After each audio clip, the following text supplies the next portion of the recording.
so hard on the draft and start studying in May, and everything was about the draft. And what I really realized is it's not, fantasy football is not about the draft. Yeah. It's not even about the players. It's about the community of it. Oh, You know, it's like a fraternity, and, you know, making everybody and bringing everybody in and making it, you know, this community. That to me is what's most important, you know, and the phone makes it easier. We were talking about next year. We were like, dude, why don't we just do like a big, like long couples getaway at a resort? Yeah. And then all the girls can go like to a spa. Yeah. Like they can go hang out, you know, and then all the guys could just do the draft for an hour, 40 minutes, and we'll just make a whole weekend out of it. Yeah. That's where the phone is taking this thing. Yeah. It's fucking awesome, dude. Well, isn't it cool? Kind of when you say community, it's like, I think it's another way to stay in touch with your boys. It's you know, it. It keeps you, you know, it almost keeps you grounded in the Yeah. sense where like where you guys have your own lives. Like as you grow up older, Yeah. you have your family, right? Yeah. And you have their own life with your family, right? Yeah. But then when you have this fantasy league, it almost makes it like you still have this one thing connecting your boy. You're still like, yeah, once a week we talk about it. Or like, you know, you're texting back, you have your group thread and all that kind of stuff. So it kind of keeps you still dialed in to your friends, or it kind of grounds you at the end of the day, where the family life is always going to be, you know, that's your main focus, which you understand. But when you can kind of tie that in, like you said, with like bringing the wives, bringing the kids and all that stuff with you to ground everything, it's kind of cool to be able to do that. But I think as we get older, I think it's like, it's that one thing that kind of keeps us like, oh, because, I mean, I'll tell you the truth, it's like with work, you know, home life, family life, all that stuff, you're busy, you're nonstop. So you're trying to like create that time to talk to the boys, talk to, you know, it's a lot harder. But when you have a fantasy league, you almost schedule it out. You're like, well, I got to figure this out. You have to do it, So it's almost like you mark it in your calendar because you have to. Yeah. Like, and that's what's cool about it is, I think fantasy does have that still sense of like, one day a week we're all gonna, you know, we've planned this out. So it's kind of cool. But when you bring the wives, when you include the wives in it, it's even better because it's now you're not leaving anybody out. And see, the girls are in the league. Like I know a lot of feminists are watching this, but I'm pretty Bill Burr when it comes to my fantasy. No girls allowed. Fantasy, right? Sorry, I don't give a shit. Ma'am. You did the Al Bundy, the old Al Bundy, but, no, ma'am. But to make the day about, you know, hey, the guys can go hang out for 3 or 4 hours, 4 or 5 hours. If the girls want to be doing something too, and then we come together for a party afterwards, dude, that's freaking fun. I mean, that's a good day. You know, we all had a good time. But it's funny you said that, though, because I've always called fantasy like a book club for guys, or like Dungeons and Dragons for jocks. Yeah. Right? You know? It is. It really is. You know, and it's like it exists in its own little world. You know, no matter what you do for a career, no matter, you know, how bad the world beats you down, like winning your fantasy league and beating your friends and competing against your friends in fantasy, like almost like has this, like its own separate thing. Like, you know what I mean? You could be a billionaire, but you didn't win your hometown fantasy league this year, and that still is important to your friends. Oh, yeah. Because ultimately, man, your friends are who you want to compete against more than anybody. You know, It's the like, bragging rights. It's the bragging rights, you know? Yeah. Well, it also, I think it also adds substance to things outside of, you know, it gives you something to talk about, you know, where it gives you excitement, where and it gives you a release from your normal life, right? Yeah. And you're now a GM. So now, you know, you're calling up your boy and you're like, hey, man, hey, listen, I got a wild trade idea. How about I throw you, you know, I'm going to throw you Matt Stafford. I'm going to throw you Matty Stafford.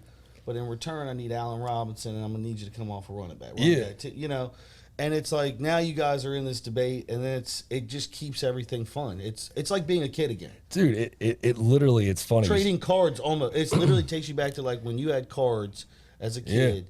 Trading them back and forth, like, hey man, I got this. What do you think about this trade, dude? It's such a cool. It's a unique feeling. Fantasy is just as an adult. Now, like, not just when we were younger. It's different because you don't have a lot of responsibilities when you're playing. When you get to be an adult, it's a unique feeling. You know, it brings you back. You're like, I remember doing this when I was a kid, but you had physical cards, or you know, where you're like, what about I give you this rookie card? And you give me, you know, X, Y, and Z, and they're like, yeah, let's do it. Let's do that trade. And you're so stoked. Both of you walk away stoked, but the difference is in 3 weeks, one of you might be pissed. Yeah. Because you have to the deal. You know what I mean? But it's so funny, man, because it's like, and that's kind of what we talk about today is, like fantasy shaped me so much for business because I played it at such a young age. Yeah. It taught me so much about business, about value, about how to get a deal done by, having, value on both sides and finding out somebody's needs and being able to give them what they need to get what you need. And it's just, it taught me so much about business. But you want to get started? Yeah, let's get started. I know we get rolling. We got to intro this son of a bitch. All right, ladies and gentlemen, welcome back to the Prop Culture Podcast.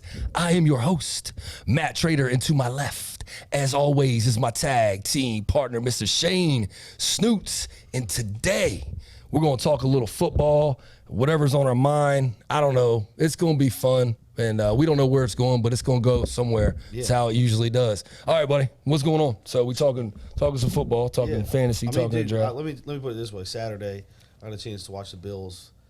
I mean, absolutely. I know it's preseason. They absolutely finessed the Broncos. I mean, Josh Allen looked midseason form. He only played 6 plays, but back there looking midseason form. Gabe Davis, that's who we're that's my man, dude. I told you I was coming after Gabe Davis. He had a tud there. Yeah. And he looked good. I mean, and then we had 3 running touchdowns, which is different for us. Yeah. And Zach Moss, we talked about how Zach I told Moss you, Zach. Yeah. He was supposed to be a stud last year and didn't come up. But it looked like we might have added James Cook, which is Dalvin Cook's brother. Yeah, you were talking about him a couple days ago. Yeah, and he looks more like a Kareem Hunt kind of guy. He's got some speed with him. He's agile in between the tackles. I think he's going to be a sleeper guy this year. I think he's going to be. I think he probably is still available in your league, to be honest with you, because he's a sleeper. I think he's going to. I think the Zach Moss is going to be used at the goal line, but I don't know how far you can go with Devin Singletary. We've done it the last 2 years. We need a different feature out of the back. And I think Cook has got that backfield presence where he can catch it out from the back and he can take it to the house. And see, that's something you recognized like a week or two ago because you follow your team. And it's funny, I was talking about this before we got on air about how like I used to be so stringent about wanting my fantasy drafts to be as late as possible to prevent somebody drafting somebody who might get injured. But honestly, man, like nowadays, like the last couple of years, out of necessity because of people's scheduling, I've had to do it earlier. Yeah. And I actually like it early. I think it favors, like, I don't know that I'm some genius of football because none of us are, in my opinion, but it favors me, in my opinion, because there's guys that I feel like I know about that haven't matured yet through camp.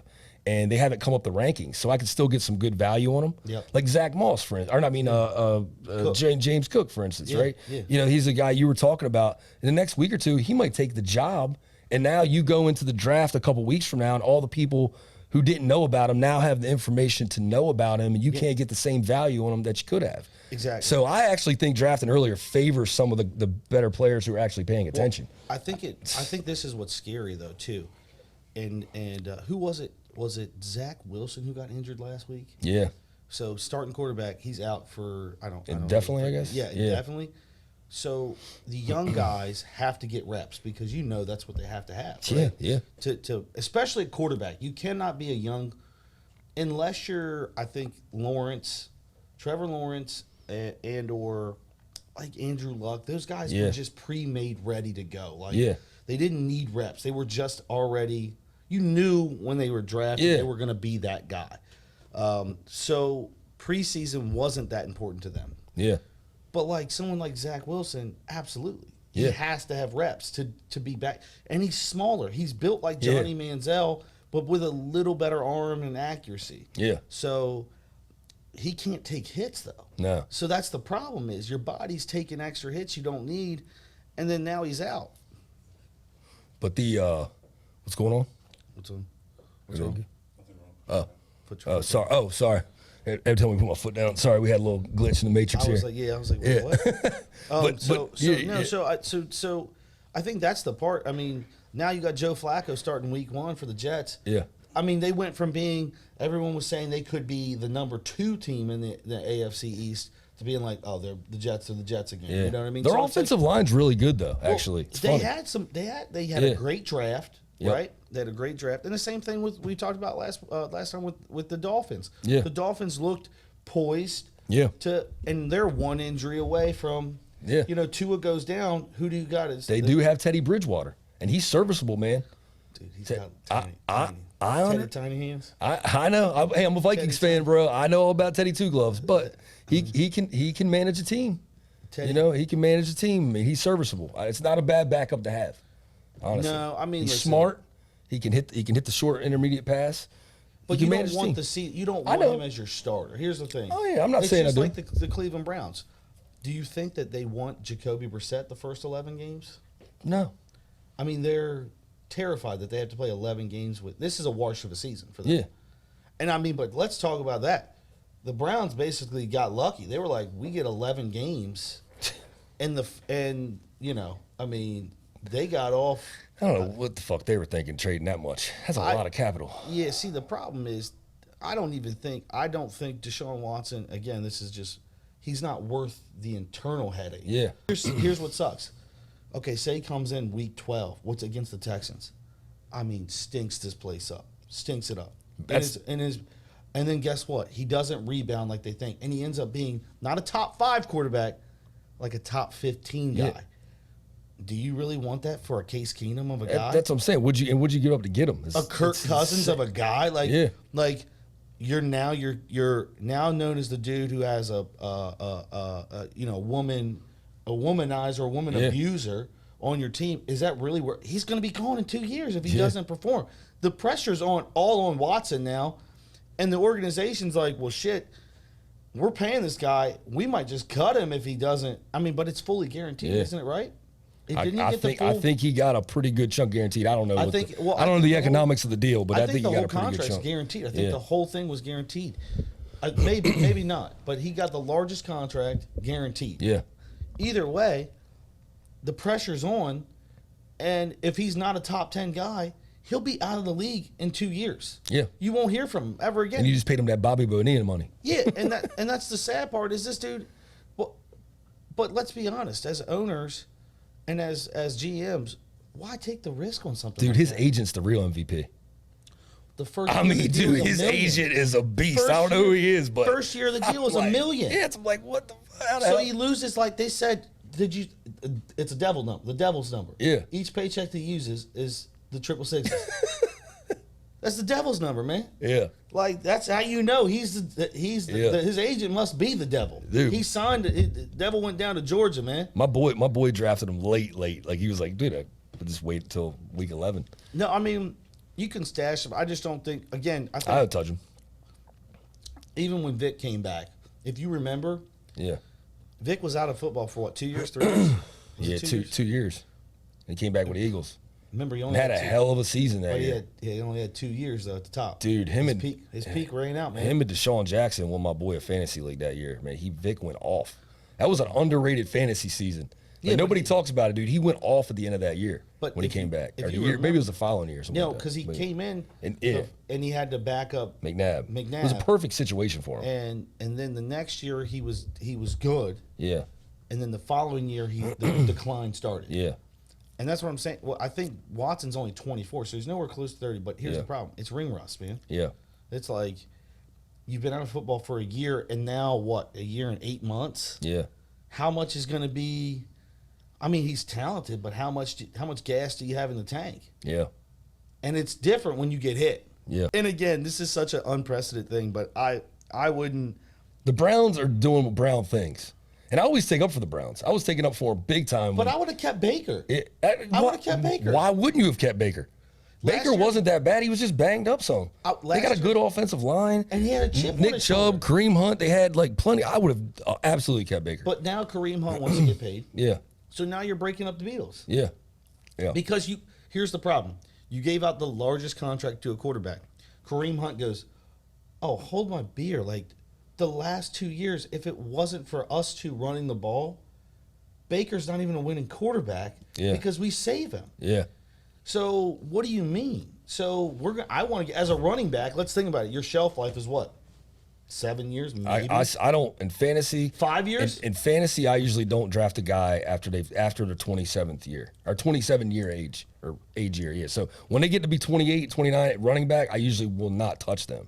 Derrick Henry might be a little bit different because he didn't play a lot last year because of the injury. And on the front end of his career, they kind of held him back from running. Remember, he was like splitting carries a lot at the beginning. So he may have a little more shelf life. And some of these other guys might too, because the whole league. I don't think Jonathan Taylor has more than Jonathan Taylor's been. I think he's had the most rush attempts in like the last 2 years. Like he's Larry Johnson. He'll be another year and a half. And he's done. Dude, honestly, Zeke, man, running backs. Zeke is, his kneecaps are about to fall off. Running backs and even wide receivers now. I hate to say. Go in? I don't even remember, dude. Zeke was on my do not draft. I was looking at Tony Pollard. I'm not drafting Zeke. Just not. How late was Zeke in there? Because that's what I don't remember. Because for me, I think Zeke would be like. He's I'm not touching 5th, 6th, 7th round because he's going to be. He's the only thing he's going to get you is goal lines. Yeah. They're going to put him in a goal. He'll eat at the goal line. He's still a thick boy, and he still runs downhill. But he's not the back from college where he's going to break a 60-yarder for the end zone. Like, he's just not. That's Tony Pollard. Like you said, Tony Pollard has looked better for the last 2 years than him. And it's like they still keep. I guess because they paid Zeke, but I don't really want to get in conversation about Zeke. That's. No, I'm just saying in terms of if you look at the fall off, Zeke had 5 years at the top. Like literally, in the 1 year he was running behind probably the best offensive line in football. Always goes back to the offensive line. Yeah. Look at Jonathan Taylor. They got the best offensive line in football. Yeah. You know what I mean? It always goes back to that. That's why I was telling you the last episode we were talking. I don't draft my players, my running backs, based on really talent always. I look at their offensive lines. If you got a good offensive line, whoever you put back there is going to be solid. Man, look, when we came up, man, in fantasy, like it was like everybody drafted running backs first. You always had to have that horse. Yeah. And it was because most of them all were workhorses. Well, you only had 5 or 6 though, right? Like there was only really true 5 studs in the league. Yeah, it went by. Everybody else was committee. Marshall Faulk dominated for a period of time. Then it was like Priest Holmes, LaDainian Tomlinson went off. Like these were the guys that were like, if you had these guys, you could win the league. Like I had Tomlinson in 06. Yeah. And dude, that was the greatest skill year. Like you talk about skill players. Yeah. And I think about it, I'm like, dude, that was the greatest skill position year.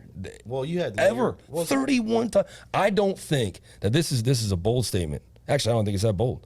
I think LaDainian Tomlinson's 31 touchdowns is the new is the football version of Roger Maris's home run record. Really? I think it's going to last that long, dude. For a running back. Now they're catching balls more and all that, but 31 touchdowns for a running back. They devalued the problem is they've devalued the running back because it's committee now. Well, you have to be LT was literally one of a kind. When you talk about could run in between the tackles, could also bounce. He could take it, so he could run. He could pound it in between, right? Yeah. And then he could bounce it to the outside, and he could catch 100 balls. And then he could swing out of the backfield and catch it and take it to the house. He could catch 100 balls, dude. But that's why. If we're being honest, that's why Phillip Rivers had so much success early on. When you talk about the safety blankets he had, Antonio Gates and him. Yeah.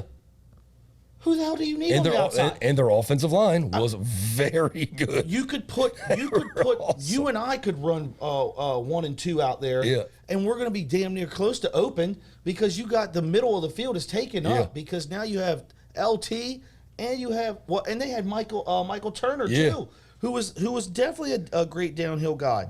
So they had a stud of a team. Again, another team that will go overlooked because of the Patriots' dominance in that era is the Chargers. Oh yeah. They had Sean Merriman outside linebacker. Well, they fumbled the bag. Schottenheimer would get them real close. Yeah. And they just wouldn't. They just couldn't capitalize. But that year they made it to the AFC Championship game. It was the undefeated season. And they had the Patriots beat. They fumbled. Torn AC. Yeah. Phillip Rivers had a torn ACL, and he basically was like, "I'm going to will my team." And they fumbled. They always seem to be, and that's the sad part about LT is, I wish he would have played for a team that won a Super Bowl. Yeah. Because he deserved it. If anybody deserved it. Well, you and I both feel it because you're a Bills fan and I'm a Vikings fan. So we know how it is to blow big spots. Like to literally have it, this is it, and then Gary Anderson, muffs the field goal to 98, right? Yeah. It's like, so we know how that is. But LT, dude, like literally that year, I've never, still to this day, nothing's ever replicated it. Like you could literally have been down by 40 points. And have LT come in and be like, I'm probably gonna win the game. And then he go like 3 quarters and be like maybe 1 touchdown and then run like 3 quarters in the last Well, they would swing it. I mean, the swing. He would take 3 swing passes to the house. It'd be a drive where they'd be like, "We'll run it, and then we're gonna swing it to him. Then we're gonna run it, and then we're gonna swing it to him, and he's gonna take it to the house." And you'd be like, "This 4 straight plays, LT. Like they can't stop him." Now he was at one point in time the most unstoppable back in the league. Dude, skill player wise, man, like that was. But if you remember, that was the same time that Larry Johnson was just literally running downhill. He come off like the Priest Holmes. I mean, he was running behind that good offensive line. He didn't have much shelf life either. Priest Holmes was like, I mean, dude, but his knees were his knees turned into dust because you get 8,000 carries. I didn't ever touch him. I did have Sean Alexander the year he had 5 touchdowns. Do you ever think that was pretty cool? Do you know what's? I thought about this the other day. Do you ever think that Alabama running backs don't have a long shelf life anymore? You mentioned that because they get so many carries at college, because if Trent Richardson kneecaps dust. Dude, I thought Trent Richardson. Lacy, dust. I thought Trent Richardson was going to be like the next Emmitt Smith. Like I pumped him up so hard, and then like he just flopped. TJ Yeldon. If you remember, all of those guys were on the. So I think on the same team. Okay, this was the same team. Yeah. Was Trent Richardson? Yep. Eddie Lacy. Yep. TJ Yeldon, Derrick Henry, Mark Ingram, yep. And I think there was all Alvin that same. Kamara It was all that was on the same team. It was all that same lineage. They were 6 studs on that team. Dude, I'm gonna tell you right now, Alvin Kamara is one of them special skill players too. But did he transfer out? He transferred from Alabama. He was. I honestly told you before. I think Alvin Kamara transferred from Alabama, right? He was there and transferred. I used to watch college football like crazy when I bet all the time back in college, but I don't watch as much anymore, so you probably know more about that than I do. think Alvin Kamara did transfer because, I mean, literally when you're sitting behind those guys. Yeah. Because TJ Yeldon, for some reason in college, was a stud. Yeah. Gets to the league, done. Yeah. I mean, he's like a backup. He's a special teamer backup. I mean, the only played for the Jaguars. Yeah. Actually, the only one out of that whole group that actually ended up, or 2, that actually ended up doing anything besides Kamara. Yeah. That actually went there was Ingram, and it took him. And he's not had a. If you remember, he had to be the number 2 to Kamara. Yeah. And that's when he actually became really good. When he was drafted, he was not that great as a number 1, as the only option. And then Derrick Henry. Well, Ingram had a 1-2 punch with another guy too before Kamara, I think, and I can't remember who it was. Who? I can't remember, man. It's before Reggie. No. Bush. I can't remember. I don't remember. Was it Reggie? I don't know. My mind's noodled right now. I think it was Reggie, dude. Yeah. I mean, Reggie was. I don't remember. That's another dude. How about Reggie Bush? Shout out to him because he had one of the most amazing runs in college football history. We thought when he came in, he was probably going to be the next Marshall Faulk because like when we were drafting years ago, Marshall Faulk was like that guy you want to get your hands on in fantasy. Yeah. Because like if you had him, dude, like you could dominate your league. He ran like Barry Sanders though. What I was saying is like this doesn't like nowadays in fantasy we don't have that anymore. And in my opinion, with injuries, committees, it's like I think all the running backs are just dime a dozen. You know what I mean? I really do. You might have a guy, Taylor might last this year. He's got a good offensive line. If you get that full year out of him, you got a freaking stud. You know what I mean? You every once in a while have a guy that will last, but it's just so hit or miss, man. And honestly, receivers are becoming the same way. Because when we started drafting years ago, it was either like you wanted Randy Moss, T.O., Torrey Holt, Marvin Harrison. If you got your hands on one of those guys, you were good, right?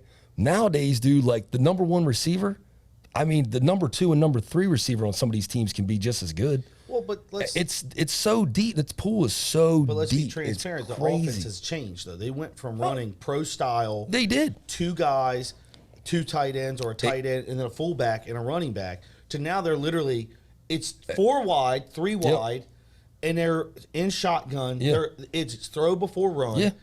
And you look at the teams that actually are successful. So let's look at last year's teams that were in the Super Bowl. If you look at Cincinnati, what did they run? They ran a spread offense. Yeah. They pass first and then run. They sprinkle in the run game just enough with Joe Mixon. And Mixon's so great at running out of the spread. Yeah. And then they can line up in a single formation, right? Still have 3 wide. Yep. And still run it down your throat. And then you look at the Rams. Same exact formula. Yeah. It's the NFL has evolved so much in the last 10 years from let's run it first, pass second. Yeah.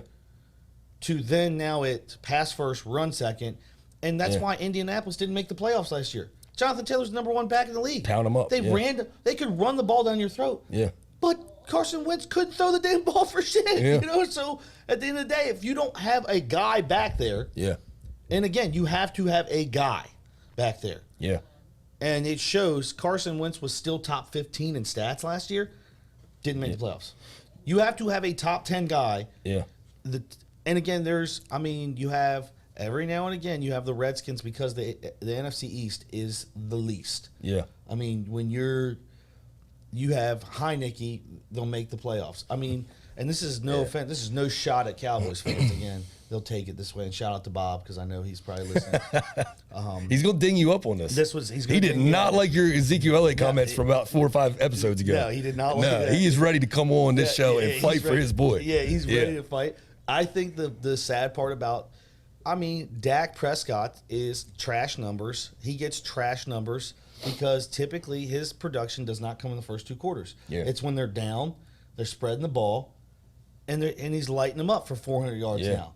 Because they're playing a base level defense. They're like basically they have no other choice but to throw the ball. Zeke, his knees are dust now, so we can't keep handing him the ball. He's going to get 2 yards. Yeah. So this is all what I'm saying. If you go look at the stats, go look at the majority of Dak's stats, but he's not that guy. He's not that guy. Everyone who says he's a top 10, if anybody puts him in a top 10 as quarterback, you are lying to yourself. So one of the things that I do in my league, man, is I try to make the quarterback position as valuable as possible, just for what you're talking about there. So like I weight interceptions very hard. I do a -3 points for an interception. Yeah. And it's because of what you just said. Dak could come out, right? And Tony Romo was the best at this, right? Yeah. They could come, I'm not trying to hate on the Cowboys. I'm just using they're one and the same. Tony Romo is a good example. Brett Favre is actually a good example of this.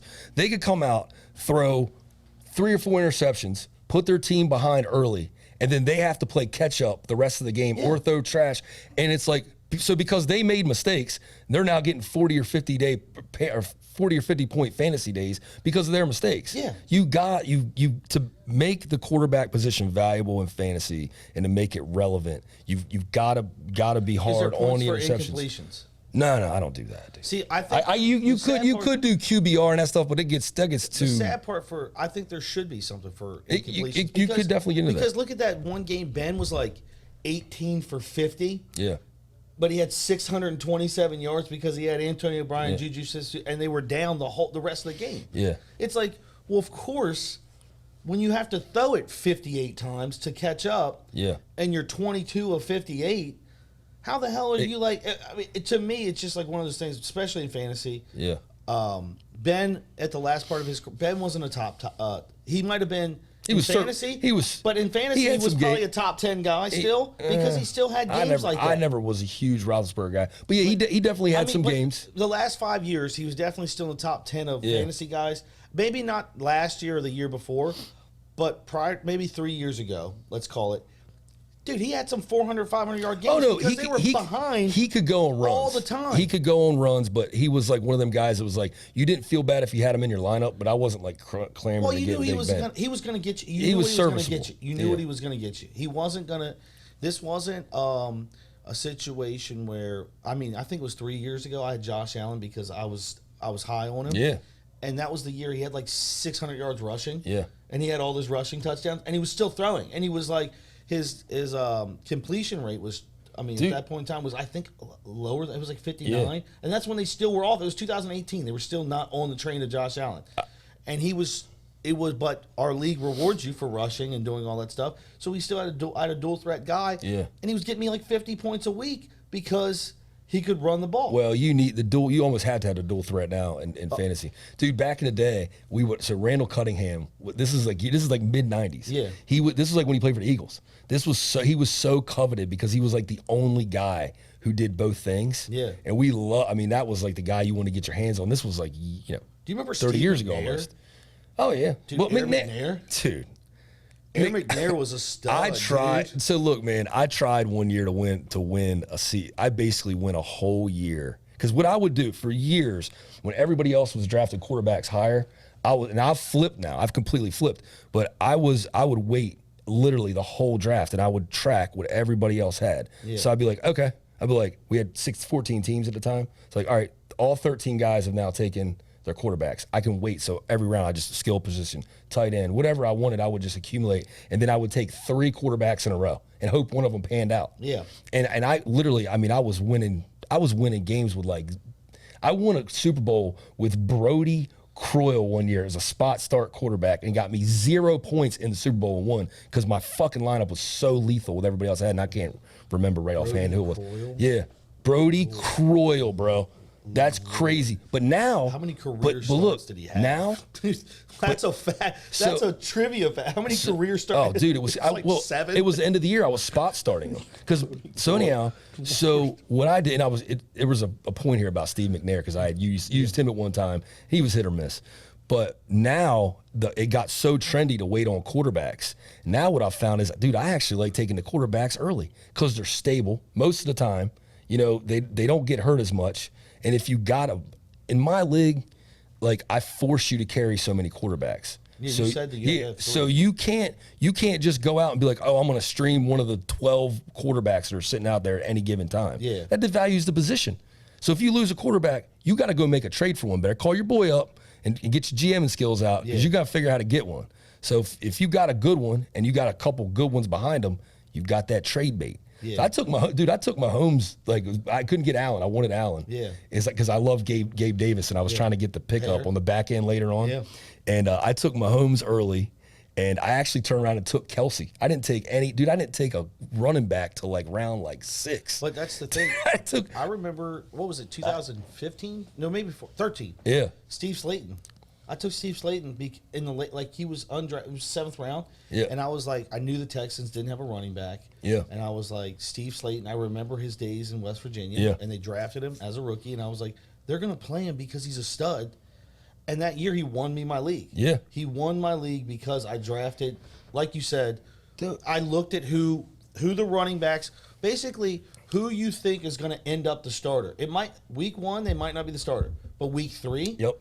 You're like, this guy's going to be he might be the guy who's splitting carries, but by week 3, he's going to be the guy. Well, most of the time with running backs, not even so much for receivers, but running backs, most of the time, your teams that are in the playoffs, usually they're almost to the point where they're spot starting running backs at that point anyhow. Yeah. And so I'll tell you what I do, man. I developed this years ago, and I'll say it now because my league's kind of caught on to me. But if anybody's watching this, all right, it's a little trick, okay, that I developed.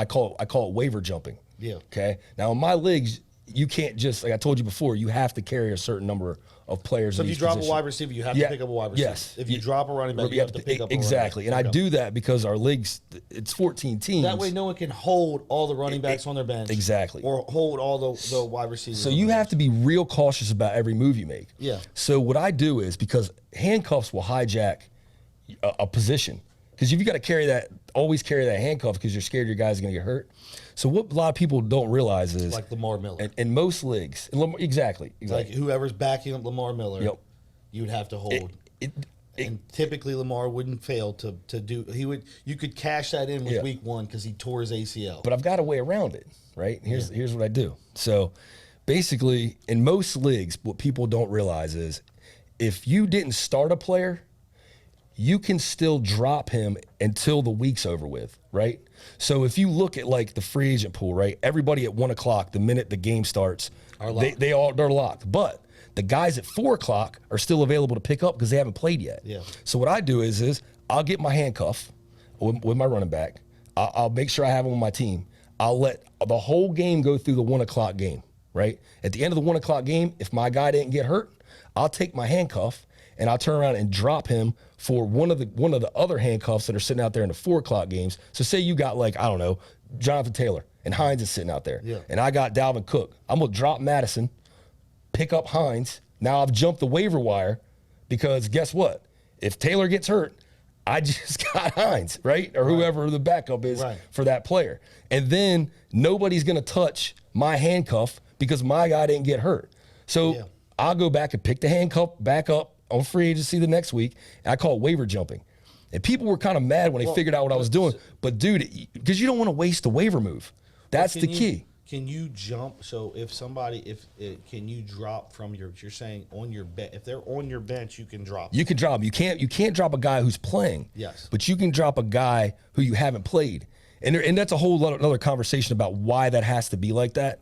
I don't want to get into that right now because that'll take up the rest of the I'm episode. just asking because that's so you're saying it's a finesse of the system. If if your handcuff is not in the game and it ends at 4:00. Yep. And you go, oh, and this could be true for anything. If you don't have an RB2 or an RB3 or a flex player, and you go, oh shit, Dalvin Cook was just ruled inactive, and you can now go drop your handcuff and pick him up, and now you have a starting running back in RB2 or the flex spot that might be better than what your current option is. You pick that guy up ahead of time. That way you don't use the waiver move. Yeah. Because you don't want to lose your waiver priority if you're in a waiver priority league. That's very key. My question is, what if have you ever left a spot open because you go, man, I don't like any of my options this week, and go, I'm just going to ride it out. Maybe I can pick up a flex guy that's better than who I have at that flex spot. What I was telling you on the earlier show is I always try to, like, nowadays I leave a lot of flexibility in my lineup because I recognize the value of the waiver guys. It's such a weekly game now that I realize that these spot starts can be just as valuable as second, third round picks in fantasy. So I've always kind of leave a little bit of flexibility in my lineup now so I don't have the emotional attachment to these guys, and I can drop them easier. It's crazy, dude. But I just... yeah. My question is, a lot of people always say they don't want people. So when you draft a lot of studs, sometimes they have the same bye weeks. Man, so now you have, if D Hop's out or if your top 3 guys are out that week. So now you're basically cashing. Do you cash that weekend? I'm so unconventional that I won't with quarterbacks I will, but everybody else I only look at bye weeks. If all my guys are on a bye week at one the same week, I'm like, that's perfect. I get it all over with in 1 week. And I got them all. I don't care. So I'll figure out guys a spot start. Will you just sacrifice the game if it's half your roster? Do you go? Oh yeah, I'm not gonna. Do you go? I'll just call. You know what? I'll call it a game because if it's your top 4 guys, right? Yeah. Top 4 guys are on a bye, and the replacements. I mean, let me put it this way. You're not moving anything. Let me put it this way. You're going to move your bench up, whoever's on your bench, to see what they can do. So but you're not going to drop. It depends on where I am in the season. If I really need this win, I'm going to have to call somebody like, look, and what I would do, this is another thing. I always would look at the teams who are at the bottom and need to have a win. Like, if they don't win this game, they're not making the playoffs. So I call them up and I'm like, look, dude, I'll give you this guy and this guy and this guy. They have no more bye weeks left. They'll fill you in. You can't use them this weekend. If you lose, you're out. So I always leverage that to the bottom teams to try to get their player who I'll take and stash, because if I got a better record, I can wait on them. I can wait on their bye week. But I won't mortgage like my team to avoid the bye week, the loss. Because most of the time, look, the chances of the whole team being on buys is unusual, but it does happen. Well, no, whatever. But say like you said, you have Josh Allen, you have Gabe Davis on the same team. And all it takes is 2 other guys that you might like. What if you have Kelsey and what if you have Hardman? Yeah. Well, there's 4. There's 4 guys. If they're all 4 in the same bye week, there's 4 dudes that you have out that are probably your top producers. I'll just play I'll play my backups, and that's what I'm saying. And like, sometimes you'll win. Somebody's be like, "How the hell did that happen?" That's what I'm saying. It's just fantasy. You're obviously sometimes I fall in love with the fact of keeping your bench with those guys that you know that are like at some point in time they're going to be. It's just like the NFL. It's like you're like when you keep people with the practice squad or you keep people on that 53-man active roster, you're doing it because you don't want anybody to touch them. Yeah, you're like, I know they have potential. They could be something. So you're going to put them on the active roster because you're stashing them because down the road they could be something. Oh yeah, that's the thing. Like at the end of the week, when they list your 53-man active and you put those other guys on the practice squad, they can be touched. They can be something. Somebody else can sign them to their active. Dude, my buddy drafted DeAndre Hopkins early. We suspended 6 games. He's like, so. Yeah. Like, in 6 games, I got DeAndre Hopkins. Like, so that's a guy who's I'll wait it out. He's sitting on your bench. And if you had a bye week, and let's just say it's like a D. Watson kind of thing where it's 11 games or 12 games in your midseason and you have these buys come up, you're not going to drop D-Hop on your bench. And if you have all those buys, you're just going to figure out the moves you can make to see if you can do the best you can with what you got. Because you're like, you'd be stupid to drop a stud of a player or someone has that potential. I mean, especially if we're talking And nowadays, it's so crazy is football, how physical football. The game is not as physical, but it is. Yeah. Because they're bigger, stronger, faster. Dude, before we get into this, I do have to tell you a funny story about waiver wires. Okay, now this shit's funny. I've told this to a lot of people, but never on air, okay? So the waiver priority is such a big thing to us because we recognize like how valuable it's basically a number one pick. If the right player gets hurt, like a Jonathan Taylor, and you've got number one waiver priority, you basically got Jonathan Taylor now. That's a huge move. So we don't like to use the waiver priority if we don't have to. But right? Is it not scary when there's two backs? Because you got to pick one. I know. Either way. So listen. So years ago, this is back when like almost like the dial-up internet days, right? So I would always wait and figure out when. So every Wednesday morning, basically in the middle of the night, because it's on West Coast time, about 3 a.m. the waivers would go through, would process, and then everybody would now become free agents, right? So if you could beat somebody to the free agent pool, you could get the best of the guys that were left over, right? So what I would do is I would set my alarm on my phone or whatever it was, to I literally tracked it to 3:33 a.m. was like almost the exact average time this would happen. So I literally set my phone to 3. This is how crazy I fucking was over this shit. I would set it to 3:33 a.m. every Wednesday morning, right? Well, this goes on for a couple years, right? Well, then my wife and I, my girlfriend at the time, my wife, right? So her and I started getting serious. So I start staying at her house, right? So every Wednesday morning at 3:33, this alarm would go off. And I'd get up and I'd creep in the other room and I'd get on her computer and I'd open it up and I'd pick my free agent move up and I'd go back and get in bed. Yeah. This goes on for about a month. And I creep in the room, 3:33 one morning. All of a sudden, Jen comes in. What the hell are you doing? Who are you talking to at 3:30 in the morning? I'm like, huh? What? And she's like, I know you're talking to somebody. Like, yeah, exactly. She's like, this has been going on. I've been watching this has been going on every, Wednesday. I was like, you would not believe me if I fucking told you. And she's like, what? And I'm like, I explained it to her. And she's like, there's no way you're doing. Like, I was like, no, I'm like that obsessed. Like that's like. I'm like that obsessed over fantasy. She was the transaction wire where it says 3:33. These moves are being made, and you can see her going through her mental state. Like, who am I dating right now? That this guy is like this obsessed with fantasy football. I mean, listen, it's a great move. It won me legs doing shit like that. Well, so me and my father used to be in the same league Sorry about together, that. I had to tell that story. No, it's the same thing. I mean, you become. Here's the thing: fantasy football can be an obsession, man. Yeah. It seriously can. And I mean, my father and I used to, he used to call me like 4 a.m., 5 a.m. because like you said, they process at a certain time. And I just remember my dad would be the first one because he wouldn't want to, in the leagues that we played in, you'd have like $100 in capital. And there was no the fab budget. We do that too now. There was fab no budget. It was just a bid.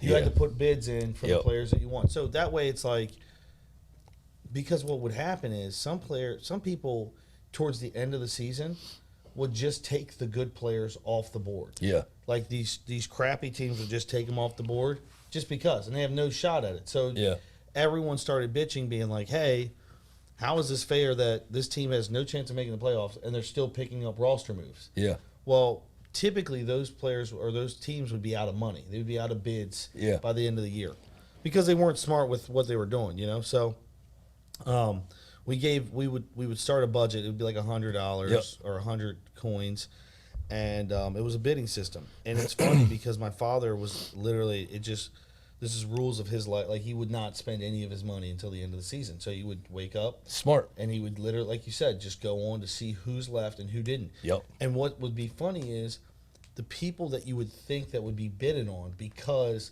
everyone thought they would bid, so they're like, there's no point in doing it because I already know they'd be available still. So my father finessed the system all the time, and he would call me and be like, hey, what do you know about this guy? And I'd be like, blah, blah, blah. And he'd go, yeah, I just picked him up because he was still available. I'm like, how? How? And it's because I was one of those guys that'd be like, there's no point in putting any bid on him. Like, it's the same reason nobody drives to the front of the parking lot and those spaces are available because nobody thinks those spaces are available. Exactly. You've already blocked it out. You're like, this is not happening. So it's funny. He won.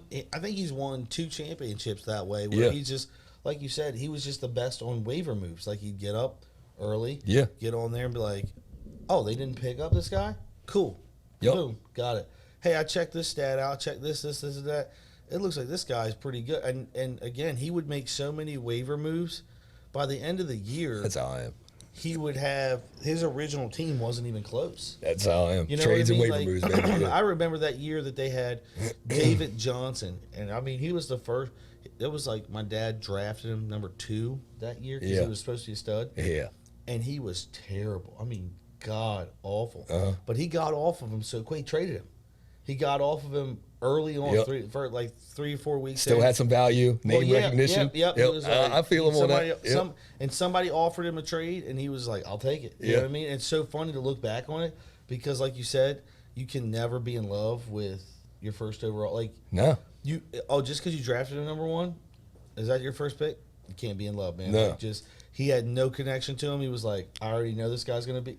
In the first 4 weeks, if you're not cutting it, and somebody offered him a deal, he was like, hell yeah, I'll take this. And I think at that time it might have been, you know what's sad is, I think it was Marshawn Lynch. Yeah. Like I think Lynch was in the tail end of his career, but he was like, it was Lynch and a wide receiver, a starting wide receiver. And it was actually like a wide receiver 1 or 2, like put bottom end. Yeah. And he was like, yeah, fuck yeah, I'll take that. Like, yeah, bye. He ends up winning the league.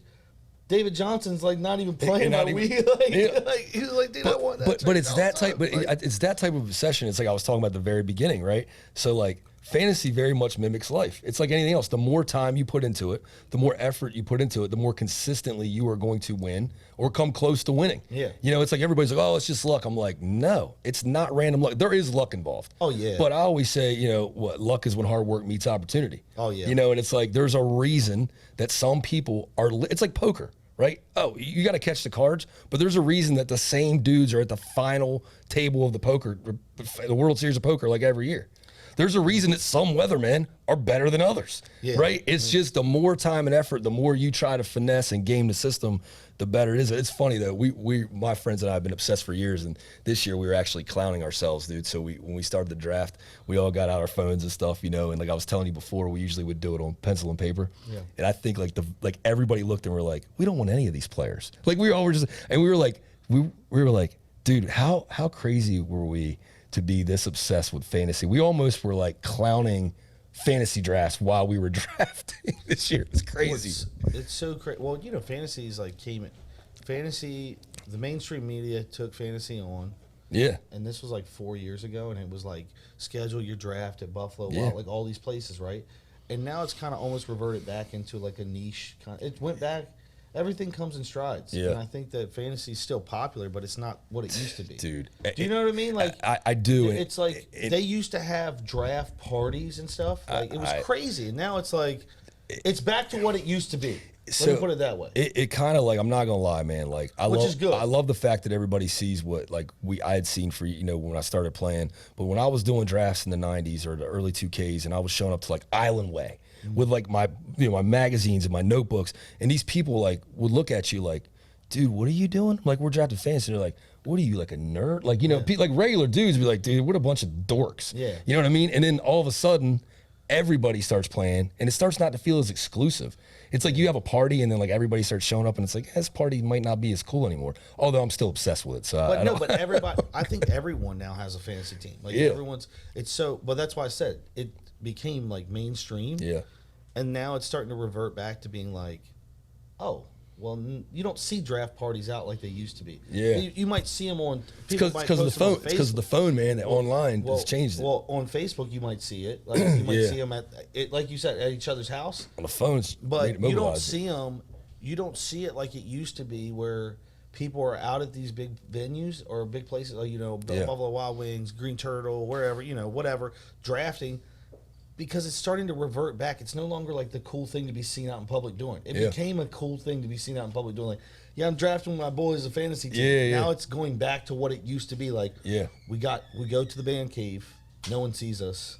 We draft, and then we can hang out with the wives. Like, you know, it's almost coming in spurts. You're right, though. I don't see it. I don't hear that much. You're right. I don't hear. That's why it's. But it's I guess it's secular, like where it just comes in strides. Where at some point in time it'll hit that stride again, where it'll become, popular and back out in the mainstream again because they'll pick it up and they'll juice it up. What can we do to make it special? It's still enormous. But it's not that it's not enormous, but it's becoming more exclusive again, where it's like people are like, I don't have to be I don't have to go out. Like this isn't a thing where we go out and be like, hey guys, we're drafting our fantasy league. It's more like we're in the basement.